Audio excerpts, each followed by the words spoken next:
Subscribe करें study with professional classes को और प्रेस करें bell icon for new updated videos के लिए।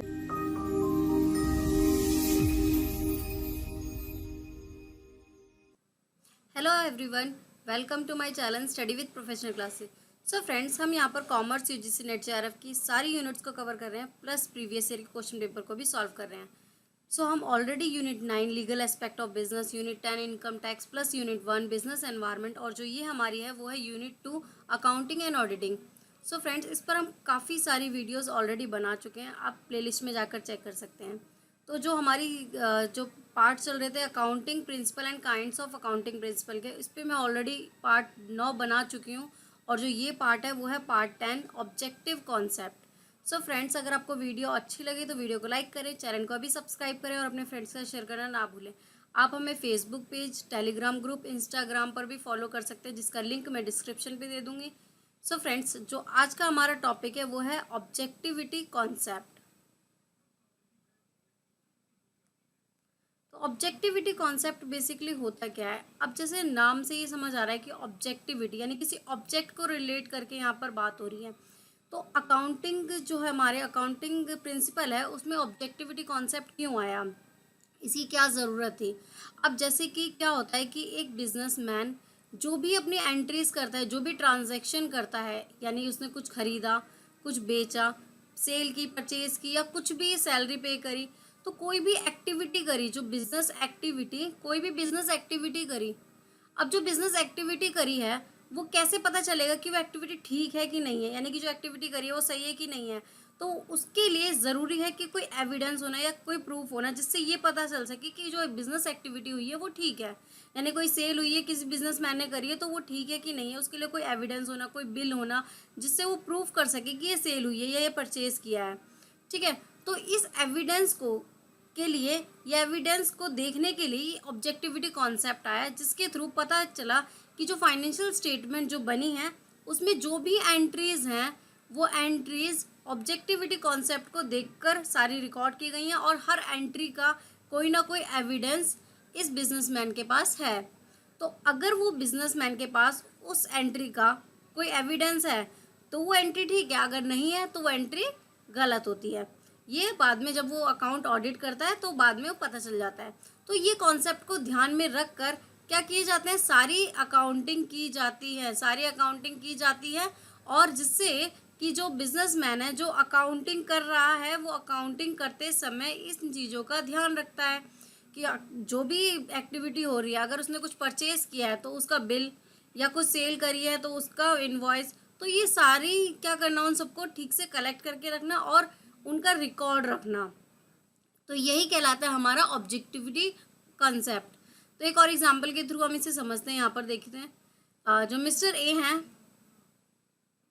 मिस्टर ए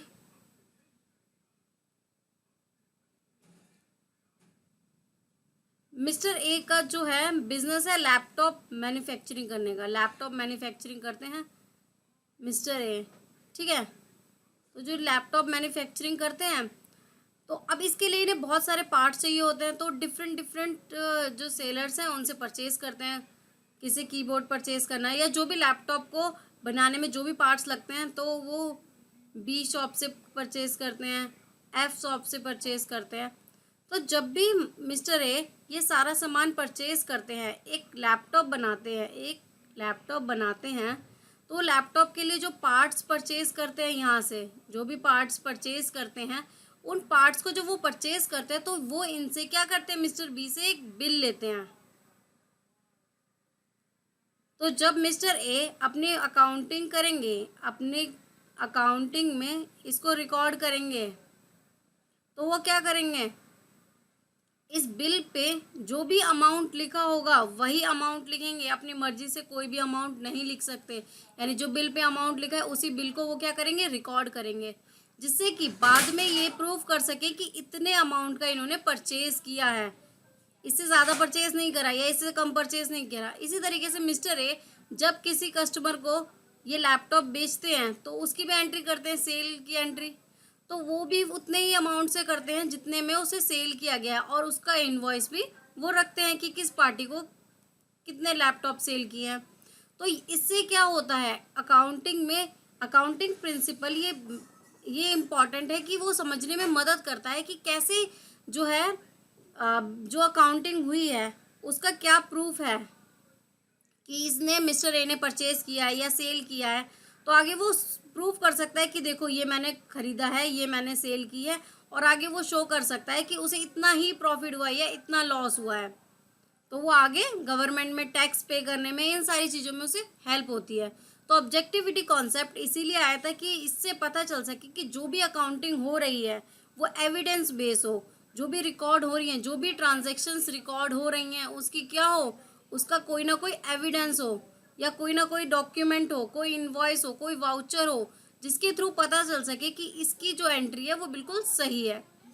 देखो यहाँ पर एक जो ये डायग्राम है इसमें भी लिखा है accounting records are based on objective evidence.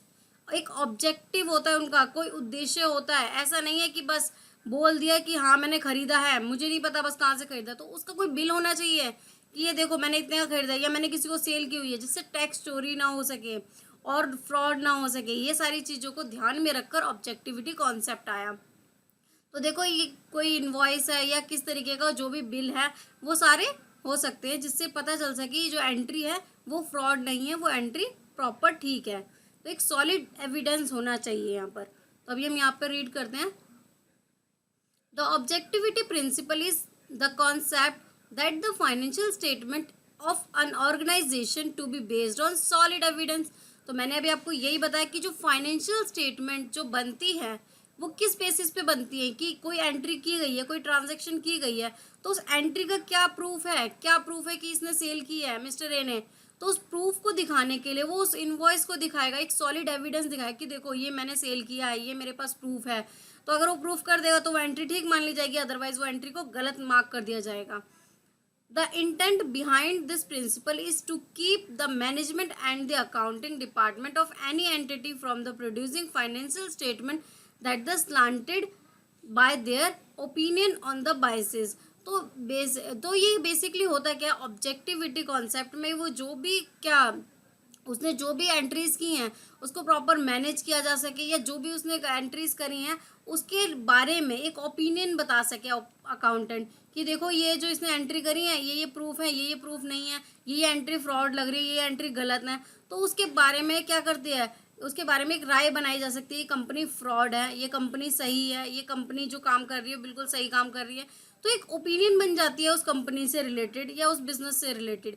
तो ये कैसे पता चलेगा कि वो कंपनी जो वर्क कर रही है वो ठीक कर रही है, जब उसकी अकाउंटिंग एंड में फाइनेंशियल ईयर जो हमारा होता है 1 अप्रैल से 31 मार्च तक, तो 31 मार्च के बाद जब अकाउंटिंग ऑडिट होता है, ऑडिट में ऑडिटर क्या करता है, सारी एंट्रीज को देखता है, उसके बाद वो बताता है कि ये सारी एंट्रीज ठीक है, ये कंपनी ठीक काम कर रही है। तो अगर कुछ दिक्कत होगी, कुछ गड़बड़ होगी, उसके एंट्रीज के जो है एविडेंस नहीं मिलेंगे, कोई डॉक्यूमेंट नहीं मिलेगा, तो क्या होगा, तो बोला जाएगा ना ये कंपनी जो है ये ठीक से काम नहीं कर रही है, ये कुछ गलत कर रही है, कुछ फ्रॉड कर रही है। तो ऑब्जेक्टिविटी कॉन्सेप्ट के थ्रू जो मिस्टर ए हैं या जो भी पर्सन है, जो बिजनेसमैन है, जो भी एंट्रीज करेगा उसका एक रिकॉर्ड रखेगा और एक एविडेंस रखेगा कि देखो ये वाउचर है, इसके बिहाफ पे ये वाउचर है, वो शो कर सकता है कि वो जो सारा काम कर रहा है वो बिल्कुल ठीक और लीगली है। तो अब इसके हम मेन इंपॉर्टेंट पॉइंट्स देखते हैं यहाँ पर ऑब्जेक्टिविटी कॉन्सेप्ट के। तो देखो यहाँ पर फर्स्ट पॉइंट क्या लिखा है, transaction should be recorded in an objective manner. यानी कोई ऑब्जेक्टिव होना चाहिए, ऐसे नहीं कि हवा में बस तीर मार दिया कि हाँ बस देखो मैंने सेल की है, मैंने परचेज किया है, लेकिन कहाँ की है उसका कोई एविडेंस तो दिखाओ, कोई डॉक्यूमेंट तो दिखाओ। तो you must be show any document, any voucher कि आपने हाँ एंट्री करी है, आपने ये परचेज किया है, ये सेल किया है, या ये किसी को सैलरी पे करी है, कोई डॉक्यूमेंट पे परचेज किया है, तो कोई एक्सपेंस पे किया है। तो जो भी एंट्रीज की हैं वो सारी एंट्रीज का कोई एक रिकॉर्ड होना, कोई एक प्रूफ होना, तो वो प्रूफ होगा तभी आप उसको शो कर सकते हो। तो प्रूफ होना बहुत ज़रूरी है। ऑब्जेक्टिविटी कॉन्सेप्ट बताता है कि एक ऑब्जेक्टिव होना, ठीक है। नेक्स्ट है free from biases of account, मतलब कोई जोर ज़बरदस्ती के साथ नहीं कि किसी ने बोला ठीक है मेरा बिल जो है 5,000 का है लेकिन आप 10,000 शो कर दो, ठीक है, मुझे टैक्स में छूट मिल जाएगी, मेरा एक्सपेंस आप दिखा दो। तो भाई एक्सपेंस आप कैसे दिखा रहे हो, उसके लिए कोई डॉक्यूमेंट होना चाहिए। अगर डॉक्यूमेंट है तो डॉक्यूमेंट में आप फ्रॉड कैसे कर सकते हो? डॉक्यूमेंट में 5,000 लिखा तो 5,000 रुपये ही लिखना पड़ेगा, आप ज़्यादा नहीं लिख सकते।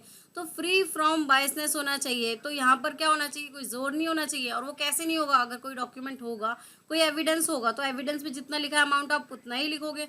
तो ये फ्रॉडनेस भी बच जाती है ऑब्जेक्टिविटी कॉन्सेप्ट के से। नेक्स्ट पॉइंट है वेरीफाइबल डॉक्यूमेंट। अब डॉक्यूमेंट क्या होना चाहिए, वेरीफाइबल भी होना चाहिए कि भाई ये मैंने डॉक्यूमेंट दिखा दिया, ये मेरी जो मैंने लैंड परचेज की थी 10 लाख की परचेज की थी, बिल तो मैंने दिखा दिया, बिल तो मैंने दिखा दिया, लेकिन वो लैंड ही नहीं है जिस जगह पे मैंने परचेज की। अब जब लैंड ही नहीं है, वो वहाँ जगह ही नहीं है, तो भाई वो तुमने कहाँ खरीदी है?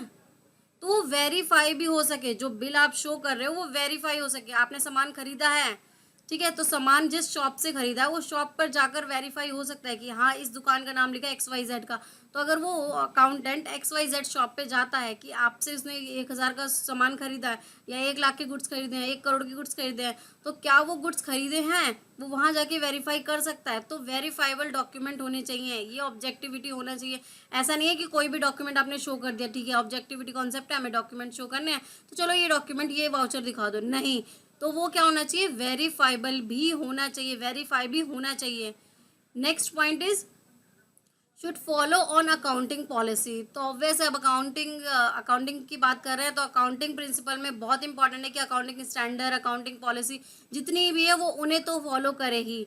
ऐसा नहीं है कि अपनी मर्जी से जो भी एक्टिविटी है वो उसने कर ली, नहीं। जो भी अकाउंटिंग की पॉलिसी है, जो भी स्टैंडर्ड सेट स्टैंडर्ड्स हैं, उन सारे स्टैंडर्ड्स को उसे फुलफिल करना पड़ता है और उसके अकॉर्डिंग ही उसे एंट्रीज करनी होती है। जो स्टैंडर्ड बताए गए हैं उन सारे स्टैंडर्ड को फॉलो करना होता है।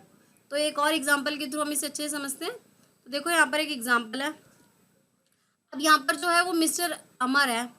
तो अमर क्या है, वो उसका बिजनेस है कपड़े बनाने का, एक शर्ट बनाता है वो बहुत अच्छी सी। लेकिन शर्ट बनाने के लिए, शर्ट जो है वो बनाने के लिए क्या चाहिए भाई, कपड़ा चाहिए, कपड़े से तो शर्ट बनेगी। तो अब अमर क्या करता है, कल्लू राम के पास जाता है, कहता है भाई मुझे शर्ट बनाना है, मुझे कपड़ा दे दो, ठीक है। तो वो कहता है ठीक है भाई कपड़ा ले लो। वो कहता है ठीक है, मुझे जो है शर्ट्स बनानी है, उसका कितना होगा? तो उसने कहा ठीक है भाई 1 लाख रुपए का आपका रॉ क्लोथ ले लो, जिसमें आपकी 10,000 शर्ट बन जाएंगी। तो उसने कहा ठीक है चलो आई एम रेडी कि ठीक है। तो उसने कहा ठीक है आप ये जो मटेरियल है वो मुझे डिलीवर करा। उसने ट्रक पे लोड किया और उसको डिलीवर करा दिया। अमर तक सारी शर्ट पहुंच गई, शर्ट का कपड़ा।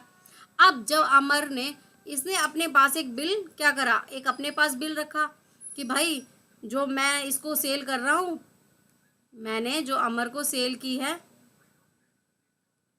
तो मेरे पास तो ये सेल बिल हो गया। लेकिन अमर ने क्या करा है, इसे परचेज करा है, तो उसके पास क्या आएगा, एक परचेज बिल या इनवॉइस, ठीक है। तो अब अमर अपनी अकाउंटिंग बुक में क्या करेगा, रिकॉर्ड कर लेगा कि हाँ मैंने इतने का सामान खरीदा, 1 लाख का सामान खरीदा, और ये कल्लू राम क्या करेगा, 1 लाख की सेल नोट कर लेगा अपने बुक में।